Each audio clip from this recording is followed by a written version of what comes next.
Welcome to mining humanity. और ये हम एक हिस्ट्री की, स्पेशली इंडियन हिस्ट्री की एक नई सीरीज लेके आए हैं जिसमें हम इंडियन हिस्ट्री को बहुत ही डिटेल में कवर करेंगे। पर उससे पहले एक सबसे बेसिक चीज़, अर्थ की हिस्ट्री। इंडियन हिस्ट्री पे हम बाद में पहुंचेंगे। पहले सबसे बेसिक जो हमारे अर्थ की हिस्ट्री है, पहले उसको कवर करेंगे हम, और कैसे कैसे ह्यूमन इवॉल्व हुए with time related to that earth history.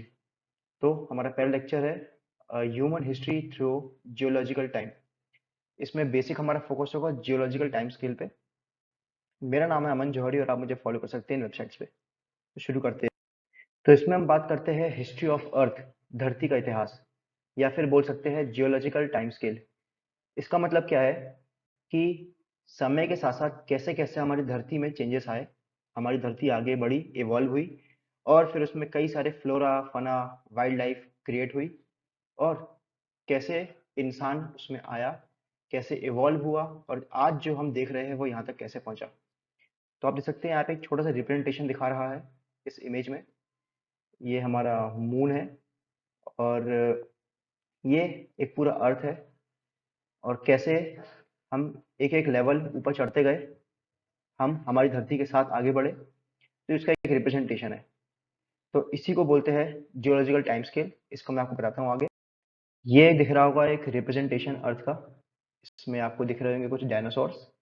अब ये डायनासोर्स किस टाइम पे थे, किस टाइम पे आए, कब एक्सटेंट हुए, कब ह्यूमंस आए, कैसे जगह जगह बसे, तो हम उन सबको देखने वाले हैं इसी जियोलॉजिकल टाइम स्केल पे। तो फॉर्मेशन ऑफ अर्थ से पहले, अर्थ की हिस्ट्री से पहले बात करते हैं फॉर्मेशन ऑफ यूनिवर्स की।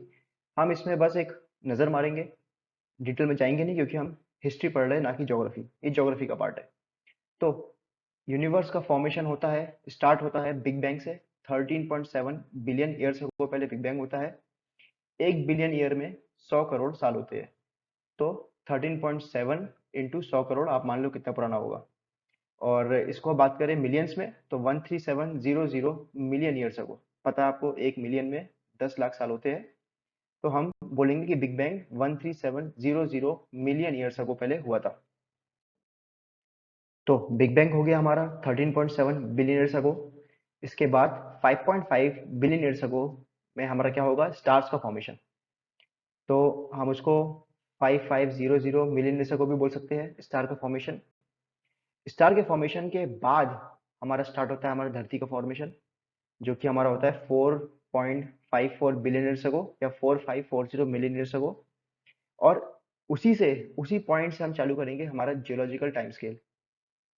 तो जियोलॉजिकल टाइम स्केल स्टार्ट होगा बिग बैंग और स्टार फॉर्मेशन के बाद में, जब हमारा धरती का फॉर्मेशन होता है मेन। तो 4.54 बिलियन ईयर्स अगो या 4540 मिलियन ईयर्स अगो में हमारा अर्थ का फॉर्मेशन होगा। मैं ये बिलियन और मिलियन पे इतना फोकस इसलिए दे रहा हूँ क्योंकि हमारा पूरा टाइम स्केल इन्हीं पे चलने वाला है, तो इसमें कंफ्यूजन नहीं होनी चाहिए। ठीक है।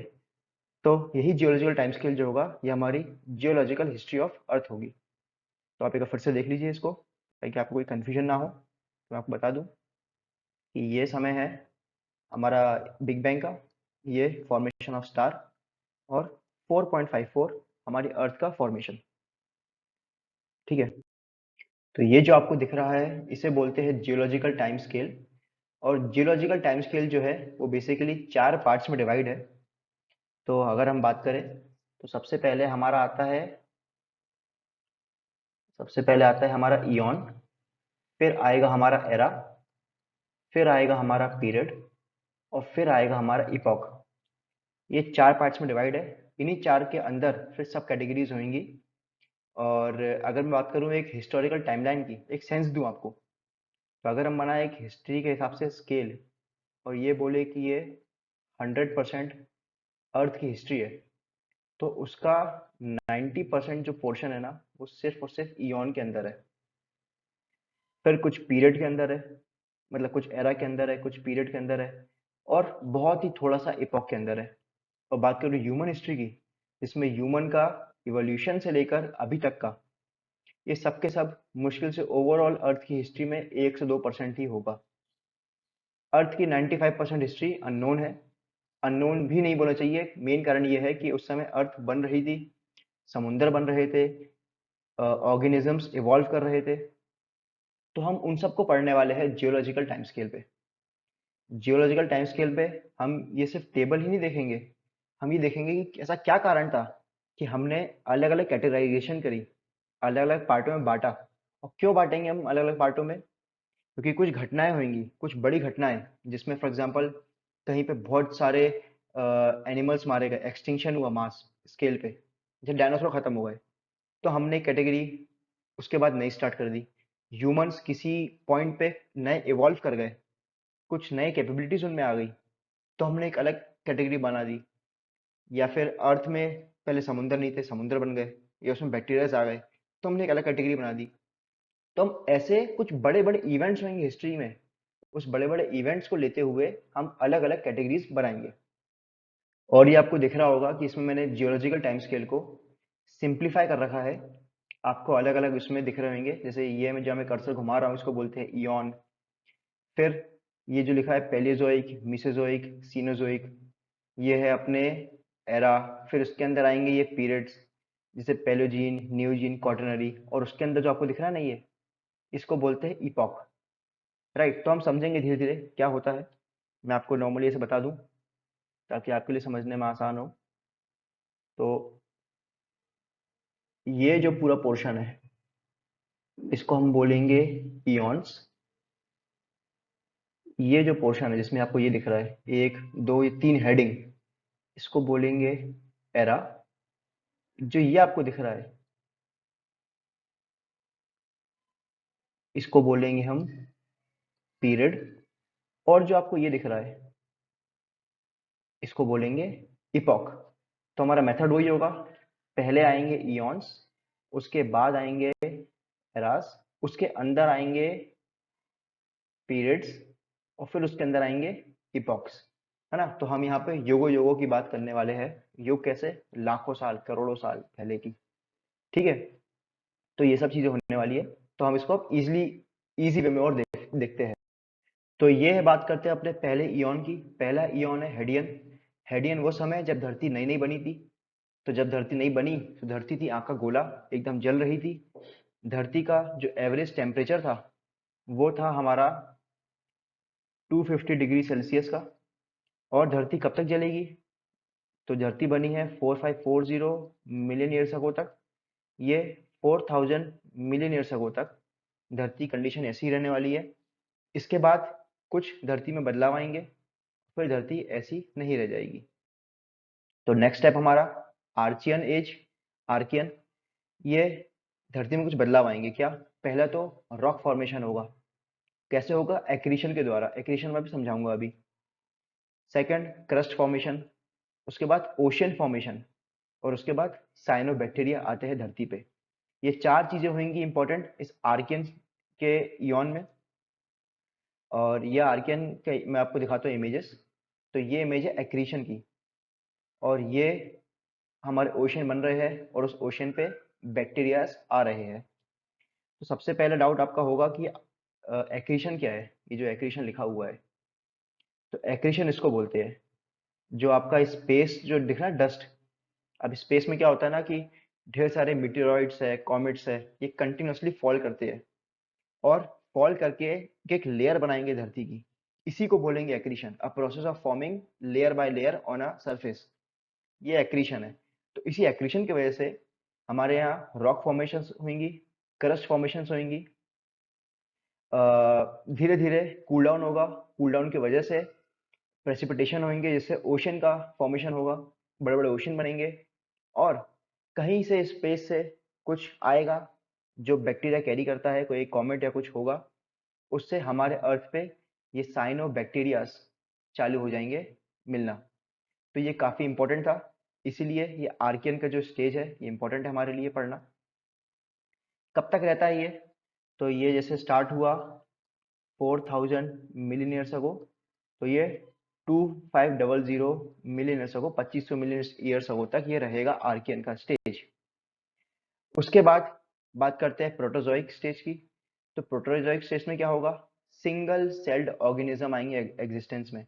अब हमने देखा आर्कियन में कि बैक्टीरियाज आए, साइनोबैक्टीरिया। अब ये बैक्टीरिया खुद में इवॉल्व करेंगे, रिप्रोड्यूस करेंगे और कन्वर्ट होंगे एक सिंगल सेल्ड ऑर्गेनिज्म में। आपने सब पढ़ा होगा स्कूल में, ये उसका न्यूक्लियाई है एक ऑर्गेनिज्म का, और ये सिंगल सेल्ड ऑर्गेनिज्म है। हम कौन है? हम मल्टी सेल्यूलर है ना, हमारे बॉडी में या किसी भी एनिमल्स में, इवन प्लांट्स में, ट्रीज में, all are multicellular organism. पर इस समय सिंगल सेल्ड ऑर्गेनिज्म एग्जिस्टेंस में आए, तो ये इम्पोर्टेंट था अर्थ के लिए, क्योंकि कुछ नया हो रहा है, इसलिए एक नया एरा, सॉरी एक नया इयॉन क्लासिफाई हुआ। तो अभी तक हमने देखा था कि हमने देखा हेडियन, फिर हमने देखा आर्कियन, फिर हमने देखा प्रोटोजोइक, और अब हम देखने वाले हैं फेनेरोजोइक। अच्छा, एक बात आपको मैं चीजें बता दूं कि ये तीनों, सॉरी ये चारों चीजें, ये कहलाएंगी हमारी इयॉन्स। इस इयॉन के बाद हमारा क्या आता है? एरा, फिर आता है हमारा पीरियड, और फिर आता है हमारा इपॉक। तो ये है हमारा पहला एरा। एरा बेसिकली तीन टाइप के देखेंगे हम, पेलेजोइक, मीसोजोइक और सीनोजोइक। और उसके अंदर हमारा पहला पीरियड जो कि कैम्ब्रियन पीरियड है। तो मैं आपको मेंशन करता हूँ यहाँ पे कि ये है हमारा एरा, ये है हमारा पीरियड। तो इयॉन, एरा और पीरियड। अब आपको दिख रहा होगा कि इस पहला पीरियड का नाम है कैम्ब्रियन पीरियड। तो जब ये कैम्ब्रियन है तो इससे पहले की जो भी चीजें होंगी वो प्री कैम्ब्रियन होंगी। तो ये जो दिख रहा है ना, हेडियन, आर्कियन, प्रोटोजोइक, ये तीनों चीजें ये कहलाएंगी प्री कैम्ब्रियन पीरियड। तो ये कैम्ब्रियन, और उससे पहले का जो भी कुछ हुआ वो प्री कैम्ब्रियन, राइट। तो मैं इसको ऐसे रब कर देता हूँ मैं आपको। तो अब क्या हुआ, क्या घटना थी कि हमने ऐसा क्लासिफाई किया? तो अभी हमने देखा था यहाँ पे कि प्रोटोजोइक स्टेज पे एक सिंगल सेल्ड ऑर्गेनिजम्स बन के रेडी हो गए थे। तो अब सिंगल सेल्ड ऑर्गेनिज्म जो है इवॉल्व करेंगे और बनेंगे मल्टी सेल्यूलर ऑर्गेनिज्म। और हम ये देखते हैं कि आर्कियन स्टेज पे सी तो बन चुकी थी, ओशियंस बन चुके थे, उसमें सिंगल सेल्ड आ चुके थे। अब वो सिंगल सेल्ड ओशन के अंदर मल्टी सेल्यूलर बन जाएंगे। वो मल्टी सेल्यूलर बने, उनकी डेथ भी होगी, वो मरेंगे। और हमको जो फॉसिल्स मिले वो फॉसिल्स किस समय के थे? वो कैम्ब्रियन समय के थे। इसलिए ये स्टेज हम पढ़ते हैं, क्योंकि हमको यहाँ पे ओल्डेस्ट नोन मल्टीसेल्युलर ऑर्गेनिजम्स के फॉसिल मिलते हैं। तो ये एक रिप्रेजेंटेटिव इमेज है जिसमें दिख रहे हो कि ओशन के अंदर कई सारे क्रिएचर्स आ चुके हैं, राइट। उसके बाद नेक्स्ट आता है अपना ऑर्डोविशन पीरियड। अब ऑर्डोविशन पीरियड जो है वो इंपॉर्टेंट क्यों है? क्योंकि इस समय एक कमाल की चीज होती है। वो कमाल की चीज क्या है? ट्राइलोबाइट्स, है ना। मैं आपको स्पेल लिखता हूँ। ये चीज है अपनी ट्राइलोबाइट्स। ट्राइलोबाइट्स ये एक टाइप का ऑर्गेनिज्म था, आपको दिख रहा होगा इस इमेज में। ये ट्राइलोबाइट है। एक और दिखाता हूँ इमेज आपको। ये ये आपको दिख रहा है, ये एक एक टाइप का ऑर्गेनिज्म, ये ट्राइलोबाइट है। अब ये ऐसा इंपॉर्टेंट क्या है इसमें? एक कीड़ा ही तो है, पर ये, अब जैसे आप बताऊं कि अपने ह्यूमन की आईज है, अब ह्यूमन की आईज या किसी भी एनिमल की आईज, ये बहुत कॉम्प्लेक्स स्ट्रक्चर है, राइट। इसमें बहुत सारी मल्टीपल लेयर्स होती है। तो ट्राइलोबाइट वो था, वो क्रिएचर था जिसमें पहली इस टाइप की आईज फॉर्म हुई थी। Can you imagine? तो पहला अर्थ पे आंखों का फॉर्म होना, या इस तरह के ढेर सारे वर्टिब्रेट्स जो बॉडी में होते हैं उसका फॉर्म होना, ये सब स्टार्ट हुआ था ट्राइलोबाइट से। और ट्राइलोबाइट्स का इसलिए ये जो पार्ट है ऑर्डोविशन, ये माना जाता है इंपॉर्टेंट, क्योंकि इसमें इंपॉर्टेंट पार्ट क्या था कि पहली बार इतना कॉम्प्लेक्स क्रिएचर हमारी अर्थ पे फॉर्म हो रहा है, इसलिए हमारे लिए इंपॉर्टेंट था ऑर्डोविशन पीरियड। इसके बाद सिल्यूरियन। अब सिल्यूरियन पीरियड में क्या होगा? फिशेस चालू होंगी बनना, फिश। तो यह इमेज देखिए आप कि इसमें फिशेस है, ये चालू हो गई। अब फिशेस जब आई तो फिशेस क्या खाएंगी? तो ट्राइलोबाइट्स को खाएंगी। अब ट्राइलोबाइट जो है वो अबंडेंस में है, पूरे समुद्र में भर चुके हैं ट्राइलोबाइट्स। तो फिशेस के लिए अच्छा फूड बन गया, राइट। उसके बाद डेवोनियन पीरियड आएगा। अब डेवोनियन पीरियड में क्या हो रहा है? अभी तक क्या होता ना कि जो सी ग्रासेस है, मतलब जो भी ग्रासेस है वो सी में ही थी, पर धीरे धीरे धीरे धीरे ग्रासेस माइग्रेट करेंगी समुद्र से कॉन्टिनेंट्स में, और ग्रासेस के पीछे पीछे धीरे धीरे पेड़ भी आएंगे। तो जब ग्रासेस माइग्रेट करी समुंदर से कॉन्टिनेंट्स पे, तो धीरे धीरे कुछ कुछ क्रिएचर्स भी माइग्रेट करेंगे। तो ये एक आप इमेज देखिए कि इसमें ये क्रिएचर्स है कुछ कुछ। ये तो समुंदर दिख रहा है आपको, और समुद्र के बगल में आपको दिख रहा होगा कॉन्टिनेंट है, इसमें पेड़ उग रहे हैं, घास उग रही है, और कुछ कुछ क्रिएचर जो है माइग्रेट कर रहे हैं। ऐसा बोलते हैं कि पहला जो क्रिएचर था जो सी से माइग्रेट किया लैंड पे, वो था हॉर्सशू क्रैब। और हॉर्सशू, कमाल की बात है कि आज भी हॉर्सशू क्रैब ऐसा की ऐसा ही है। 500 मिलियन साल, 500 तो नहीं, अराउंड 300 मिलियन ईयर्स पहले आज भी हॉर्सशू क्रैब वैसा ही है। इसमें कोई इवॉल्व ही नहीं हुआ, कोई एवोल्यूशन आया ही नहीं। इसका ब्लू कलर का ब्लड होता है, कैंसर में लोग इस्तेमाल करते हैं इसको। आज भी वैसे ही है जैसा 300 मिलियन ईयर्स अगो पहले था। तो कहते हैं कि सबसे पहले माइग्रेट समुंदर से लैंड पे हॉर्सशू क्रैब ने ही किया। इसके बाद कार्बोनिफेरस पीरियड। अब धरती पे ग्रासेस आ गई है, धीरे धीरे पेड़ उगना चालू हो चुके हैं। तो अब ये वो पीरियड है कार्बोनिफेरस पीरियड, जब पूरी धरती कवर्ड होगी पेड़ों से। पूरी धरती कवर्ड होगी पेड़ों से। अब जब धरती पेड़ों से कवर है, तो सीधी सी बात, धरती में तो बहुत भूकंप आए हैं, बहुत वॉल्केनिक इरप्शंस आए हैं, तो वो सारे पेड़ दब जाएंगे नीचे। तो वही आज जो हमको कोल के बेड्स मिलते हैं ना, कोयले की खदानें, कार्बन जो मिलता है, कोल बेड्स, वो इस पीरियड का है, कार्बोनिफेरस, जो इतने साल पहले दब गए थे धरती के अंदर, वो आज कोल बन गए हैं। तो इसीलिए इसको बोलते हैं कार्बोनिफेरस। कार्बन, यहाँ पे कार्बन आ रहा है वर्ड, राइट। तो इसलिए इसको बोलते हैं कार्बोनिफेरस पीरियड, कार्बन आ रहा है यहाँ पे, है ना। तो मैं आपको दिखाऊं इमेज इसकी। तो ये इसकी इमेज है। इसमें आपको एक दिख रहा होगा कि पूरी धरती कवर्ड है पेड़ पौधों से, है ना। इसका मैं अप्रोक्सीमेटली बताऊं टाइमलाइन, जैसे आपको ये आपको इसमें, इसको मैं पहले रब कर देता हूँ। आपको दिख रहा होगा कि ये 500 से लेके 250 मिलियन ईयर्स का पूरा पैलेजोइक का टाइमलाइन है। तो जैसे ये कैम्ब्रियन 500 से 400 अप्रोक्सीमेटली चलेंगे अपन। ये 400 से 350, ये 350 से 300, उस तरह डेवोनियन 300 से 280। तो अप्रोक्सीमेटली आप मान के चलिए, अप्रोक्सीमेटली इसका जो टाइमलाइन है ना, ये 280 से लेके 250 के आसपास कार्बोनिफेरस का पीरियड है, जिस समय पूरी धरती कवर हो चुकी थी पेड़ों से। और ऐसी कवर हुई कि आज जो हमको कोल्ड बेड्स मिलते हैं वो इसी पीरियड के हैं। इसके बाद पर्मियन आएगी। अब पर्मियन क्या लेवल है, पर्मियन में क्या घटना हुई? पर्मियन में घटना होती है ट्राइलोबाइट्स का एंड। अब ट्राइलोबाइट जो है, जो समुद्र में है, जिसको फिशेस खा रही है, तो फिशेस और ढेर सारे समुद्री क्रिएचर इतने आबादी में बढ़ चुके होंगे कि धीरे धीरे धीरे करके ये ट्राइलोबाइट्स खत्म हो जाएंगे। और ट्राइलोबाइट्स को खत्म होना भी एक बड़ी घटना थी। तो इसलिए हम इसको एक अलग से एक स्टेज बना रखी है। तो ये हमारा पेलेजोइक का जो पीरियड है वो खत्म होता है। तो फेनेरोजोइक में हमने पैलेजोइक को पूरा कवर किया है। पैलेजोइक जिसमें कैम्ब्रियन, ऑर्डोविशियन, सिल्यूरियन, डेविनियन, कार्बोनिफेरस और पर्मियन, है ना।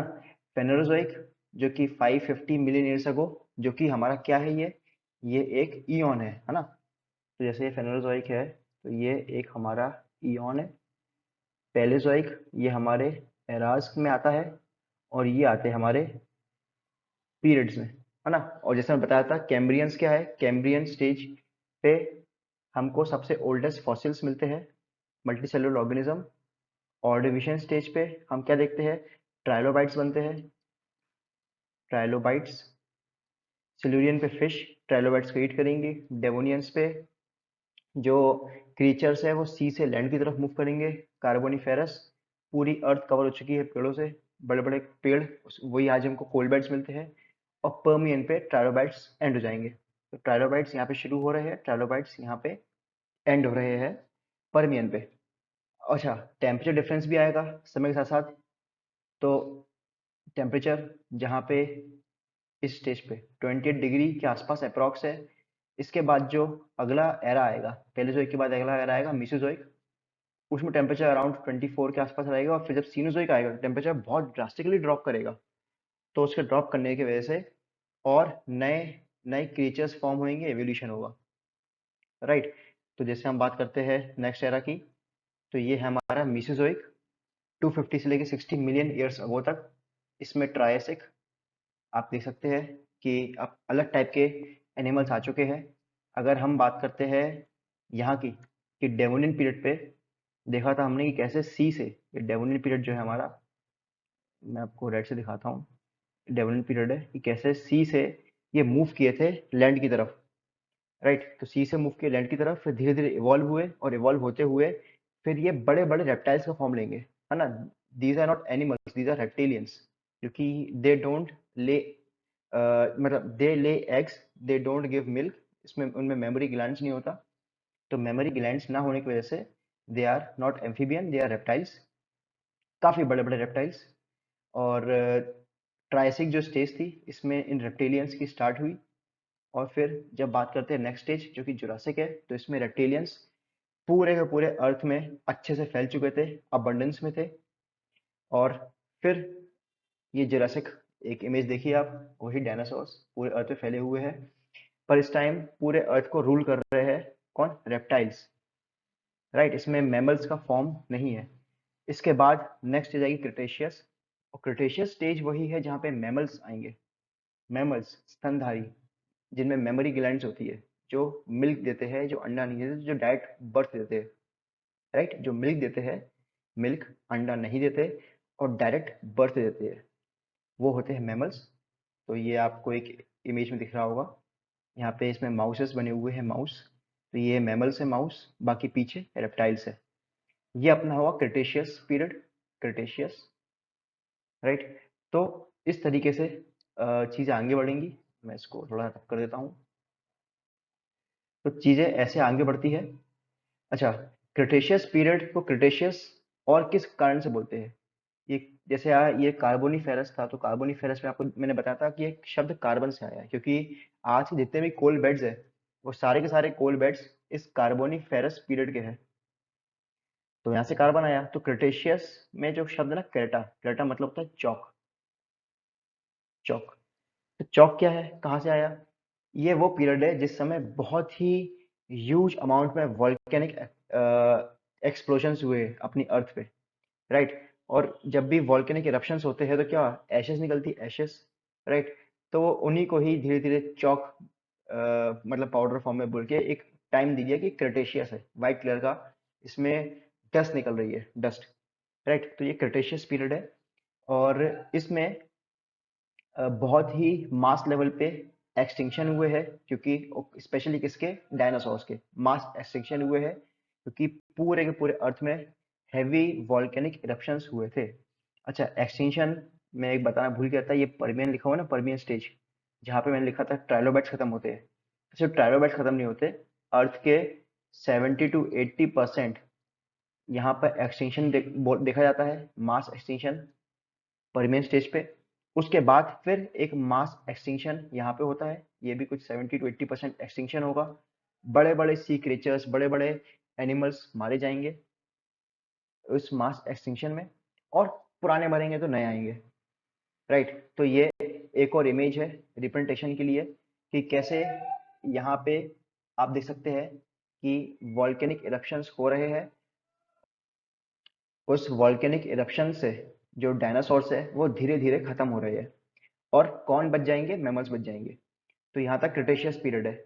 इसके बाद आएगा नया एरा, जिसको हम बोलेंगे सीनोजोइक एरा, जो चालू होगा 60 मिलियन से, पर चलेगा आज टुडे तक, है ना। तो जैसे क्रिटेशियस पीरियड चालू हो रहा है 60 मिलियन पे और कंटिन्यू रहेगा आज तक, टुडे, है ना। इसके अंदर भी फिर पीरियड्स आएंगे, फिर उसमें अंदर इपॉक्स आएंगे, राइट। तो सीनोजोइक, अब सीनोजोइक की जब हम बात करते हैं तो पहला आएगा पैलियोजीन, फिर नियोजीन, फिर क्वाटरनरी, ठीक है। तो अब हम बात करते हैं सीनोजोइक की। हमने पैलियोजोइक और मीसोजोइक देख लिया है। मीसोजोइक में हमने देखा था ट्रायसिक, जुरासिक और क्रिटेशियस। अब सीनोजोइक में हम देखेंगे कि इसमें ये पैलियोजीन, नियोजीन और क्वाटरनरी, ये इसके पीरियड है। और फिर पैलियोजीन के अंदर आएंगे इपॉक्स, जैसे कि पैलियोसीन, और फिर उसके अंदर इयोसीन, फिर ओलिगोसीन। ये क्या है मैं बताता हूँ आपको। तो पहले, सबसे पहले मैं आपको फिर बता दूं एक चीज, कि ये जो आपको दिख रहा है सीनोजोइक, ये क्या है हमारे? ये है एरास। ये पैलेजियन, न्यूजियन, क्वाटरनरी, ये है हमारे पीरियड। और ये क्या है? ये है इपॉक। जो हमारा फेनेरोजोइक इयॉन है उसके अंदर आता है हमारा सीनोजोइक एरा। सीनोजोइक एरा के अंदर हमारे पैलेजियन, न्यूजियन, क्वाटरनरी पीरियड, और इसके अंदर फिर हमारे आएंगे इपॉक्स। राइट। तो मैं इसको रब कर देता हूँ। क्या है कि ये सीक्वेंस बहुत जरूरी याद करना है कि क्या है इयॉन, उसके अंदर कौन कौन से एराज आए हैं, फिर पीरियड्स आए हैं, फिर इपॉक्स आए हैं। राइट। अब यहाँ पे एक चीज बता दूं कि पैलियोजीन, न्यूजीन, क्वाटरनरी में धीरे धीरे टेम्परेचर बहुत ज्यादा फॉल करेगा और फिर क्वाटरनरी के एंड एंड में राइज कर जाएगा, क्योंकि हम क्वाटरनरी में ही रह रहे हैं और क्वाटरनरी में आज आप जानते हो कितनी गर्मी है। तो क्वाटरनरी में टेम्परेचर राइज करेगा, वो भी एंड में, पर स्टार्टिंग में जब क्वाटरनरी स्टार्ट होगा तो टेम्परेचर बहुत ड्रास्टिकली फॉल करेगा। इतना फॉल कि पूरे नॉर्दर्न हेमिस्फीयर में आइस की शीट्स होंगी, बड़ी बड़ी शीट्स। ठीक है। तो अब जैसे हम बात करें तो पैलियोसीन की, तो पैलियोसीन ये वो स्टेज है जहाँ पे अब मैमल्स धीरे धीरे ग्रो करेंगे, राइज करेंगे मैमल्स।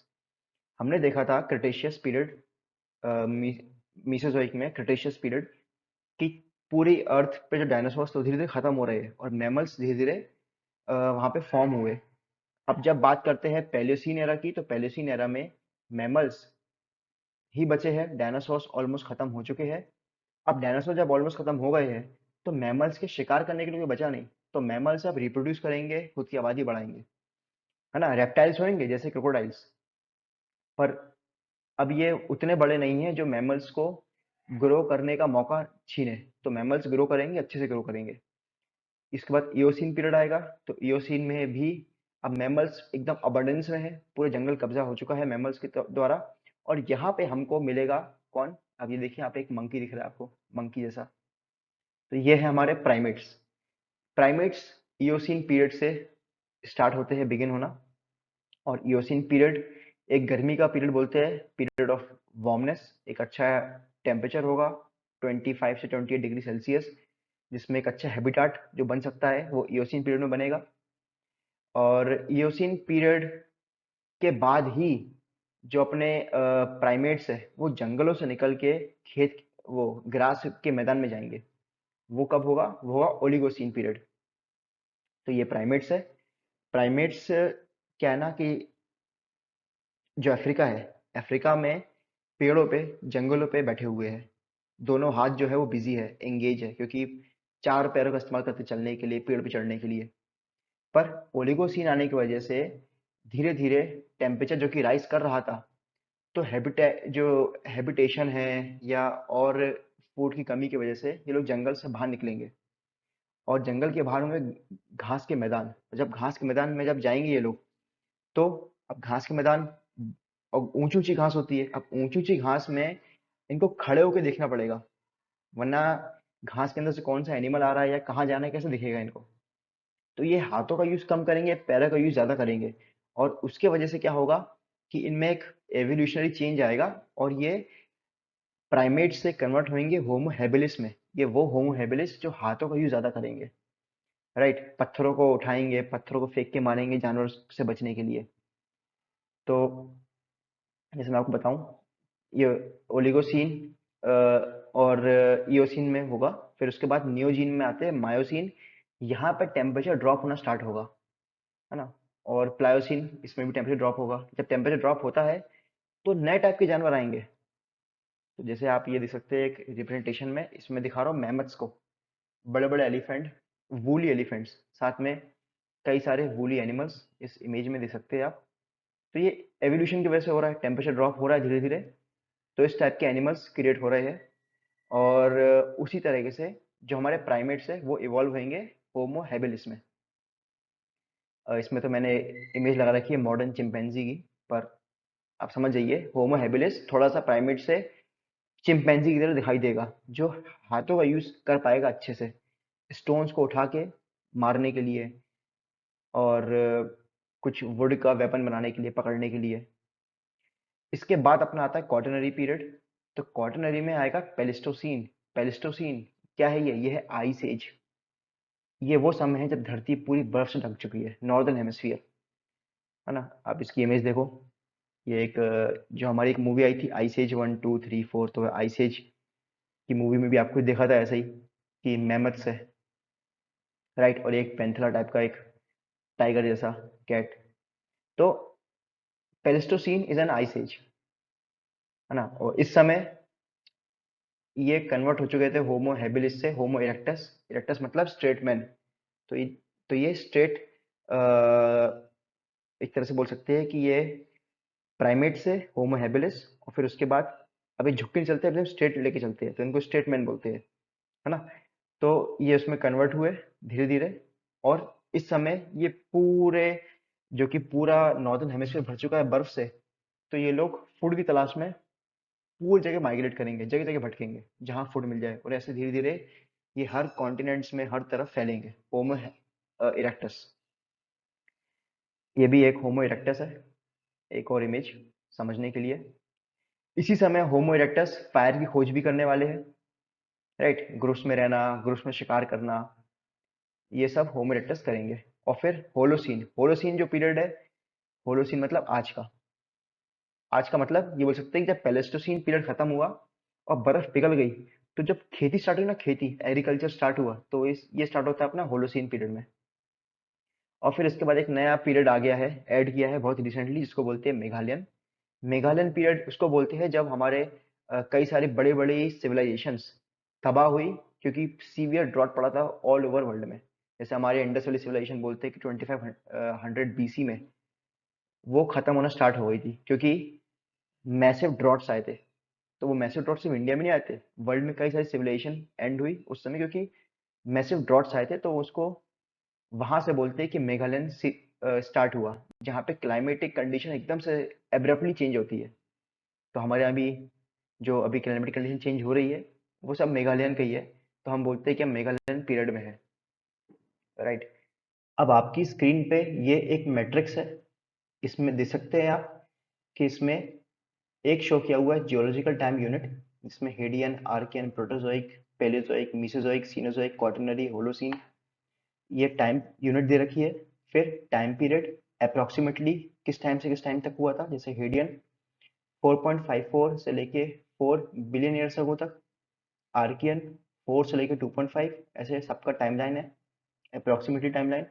उस समय एवरेज ग्लोबल टेम्परेचर क्या था, तो जैसे मैंने बताया था हेडियन में धरती एकदम गर्म थी, आंखा गोला थी, तो 230 इसमें दिखा हुआ है, फिर एकदम से रैपिडली कूल किया वो। और फिर सबका टेम्परेचर अलग अलग उनके टाइम यूनिट के हिसाब से डिफाइन है। अच्छा, क्लाइमेट एंड की इवेंट्स क्या हुए थे, क्या इंपॉर्टेंट इवेंट्स हुए थे, तो वो लिखे हुए हैं इसमें। जैसे पेलेस्टोसीन में क्या था, आइस एज थी, ग्लेशियलाइजेशन, है ना। तो पूरे में आइस एज थी, कब था पेलेस्टोसीन में। कब हुए थे, 2.6 मिलियन ईयर्स अगो से लेके 11.7 किलो ईयर्स अगो। ये क्या है, ये मतलब थाउजेंड है ना, किलो मतलब थाउजेंड, हम के लगाते ना, 2000 को लिखते हैं 2K, राइट। उसी तरह इफेक्ट ऑन लाइफ, तो क्या क्या हुआ था, तो जैसे हम देखते हैं कि होलोसीन में ह्यूमन सिविलाइजेशन सेटलमेंट, पेलेस्टोसीन जब आइस एज थी तो मॉडर्न ह्यूमन हो गए थे, माइग्रेशन चालू हो चुका था। पैलियोजीन नियोजीन में मैमल्स बन चुके थे, राइट। तो एक तरह से ये एक काफी अच्छा एक मैट्रिक्स है, आप इसको चाहे तो पॉज करके थोड़ा सा देख सकते हैं, ये आपके लर्निंग के लिए होगा। तो अब हम बात करते हैं ह्यूमन माइग्रेशन पे। तो ये है हमारे सामने अफ्रीका का मैप। ये आपको दिख रहा है, ये जोन जो मैं मार्क कर रहा हूँ, यहाँ पे हम ह्यूमंस इयोसीन पीरियड में, ह्यूमंस भी नहीं प्राइमेट्स, हम यहाँ रहा करते थे। फिर ओलिगोसीन पीरियड आया, तो धीरे धीरे प्राइमेट्स बाहर मूव करे, और जब बाहर मूव करे तो बाहर थे घास के मैदान, जहाँ ऊंची ऊंची घास थी। तो ऊंची घास होने की वजह से अब पेड़ों पे चढ़ने के लिए, अब पेड़ों पे चढ़ना तो है नहीं, तो चार हाथों का इस्तेमाल नहीं करना चलने के लिए।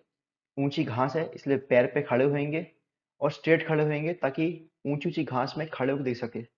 अब जब ये करते हैं तो जो हाथ है, दो दो हाथ फ्री होंगे, तो जब भी हाथ फ्री होंगे तो कुछ ना कुछ तो करेंगे।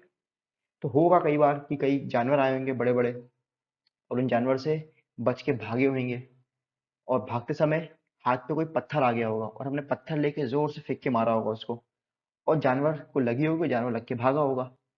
तो हम समझ गए थे कि जो पत्थर है, पत्थर ये कितना इंपॉर्टेंट होता है हमारे लिए, राइट? तो पत्थर हमारा हो जाएगा बेस्ट फ्रेंड स्टोन। तो अब हाथों का इस्तेमाल करेंगे और पत्थर हमारा होगा बेस्ट फ्रेंड। और फिर धीरे धीरे फिर हम देखते हैं कि मायोसिन प्लायोसिन में ठंडक और बढ़ेगी, और हम जो इंसान है इस पूरे रीजन में ऐसे फैल चुके हैं। और फिर जब धीरे धीरे पेलिस्टीसीन एरा आएगा, आइस एज वाला पेलिस्टोसीन। तो पेलिस्टोसीन में हम लोग माइग्रेट करेंगे, कुछ इंडिया जाएंगे, कुछ यहाँ से यूरोप जाएंगे, राइट? तो ऐसे हम माइग्रेट करने वाले हैं। और इसी तरीके से ह्यूमन जो सिविलाइजेशन है पूरे वर्ल्ड में स्प्रेड होगी, जिसमें सबकी शुरुआत याद रखना अफ्रीका से ही हुई है। तो ये एक और मैट्रिक्स है, आप देख सकते हैं इसमें माइग्रेशन का पाथ दिखाया है, साथ में average global temperature, human evolution की स्टेज, चाहे होमो इरेक्टस हो या निएंडरथल हो, Homo sapien, right? Homo sapiens, modern human behaviour, agriculture Homo sapien, tool using Homo sapiens, इस तरह से जियोलॉजिकल टाइम पीरियड जैसे पेलिस्टोसीन, फिर लेट पेलिस्टोसीन, फिर होलोसीन। उसी तरह से स्टोन एज का कौन सा फेज है, लोअर पैलियोलिथिक, मिडिल, अपर, मीसोलिथिक, नियोलिथिक, चाकोलिथिक, आयरन एज, और हिस्टोरिक पीरियड। यहाँ लिथिक का मतलब ही स्टोन होता है, राइट? तो ये भी एक इंपॉर्टेंट मैट्रिक्स है, आप चाहे इसे पॉज करके देख सकते हैं। इसके बाद तो ये था हमारा पूरा जियोलॉजिकल टाइम स्केल, जिसमें हमने देखा कि कैसे हमारा हेडियन से स्टार्ट होता है, गरम गरम अर्थ, एकदम लाल गोला। आर्कियन में समुद्र बनेगा, समुद्र में साइनोबैक्टीरिया आएंगे, प्रोटोजोइक में सिंगल सेल्ड ऑर्गेनिज्म बनेंगे। फिर बात आएगी फेनोजोइक की, तो ये तो अपने पूरे इयॉन्स हो गए, इयॉन्स। फिर बात करते हैं एरास की, तो पेलेजोइक में Cambrian, earliest fossil, Ordovician, trilobites, Silurian, fish बन रही है। डेवोनियन में लैंड पे क्रीचर आ रहे हैं। कार्बोनिफेरस पीरियड में पूरी धरती पे पेड़ लग रहे हैं जो आज कोल बेड्स है। पर्मियन में ट्राइलोबाइट्स खत्म हो रहे हैं।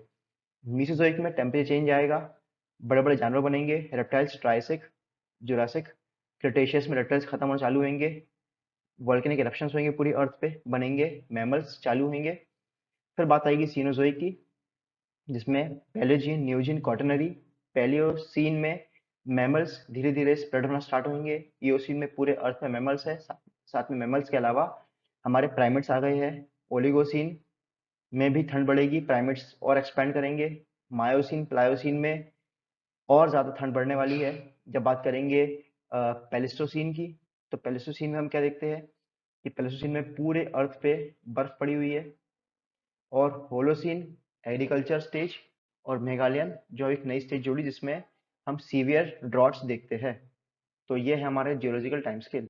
So thanks for watching mining humanity.